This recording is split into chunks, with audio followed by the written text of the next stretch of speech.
Praise the lord. ఎందుకు ఈ జీవితం, నాకే ఎందుకు ఇన్ని శ్రమలు, ఇన్ని ఇబ్బందుల, నేను అసలు దీన్ని భరించలేను, దీనికన్నా చనిపోతే నేను ఇంకా సుఖంగా ప్రశాంతంగా వెళ్ళిపోతానేమో అని అనుకుంటున్నావా? ఒకానొక సందర్భంలో నాయీను అనే ఊరిలోనికి యేసయ్య వెళ్తున్నప్పుడు చాలామంది జన సమూహం యేసయ్యని వెంబడిస్తున్నారు.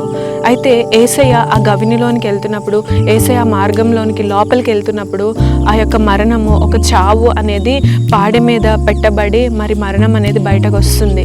అయితే యేసయ్య ఆ ఊరిలోనికి వెళ్ళి చనిపోయిన కుమారుడు ఎవరైతే ఉన్నారో ఆ యొక్క తల్లి దగ్గరికి వెళ్ళి ఆమె బాధ చూసినప్పుడు, ఆమె దుఃఖం చూసినప్పుడు, ఆమె ఏడుపు చూసినప్పుడు యేసయ్య నువ్వు ఏడవవద్దమ్మా అని చెప్పి ఆ మరణం ఏదైతే ఉందో ఆ చావు దగ్గరికి వెళ్ళి ఆ పాడె ముట్టి ఆ కుమారుని లేవమని చెప్పగానే ఆ కుమారుడు లేచి నించొని, చనిపోయిన యవనస్తుడు లేచి మాట్లాడడం కొనసాగిస్తాడనమాట.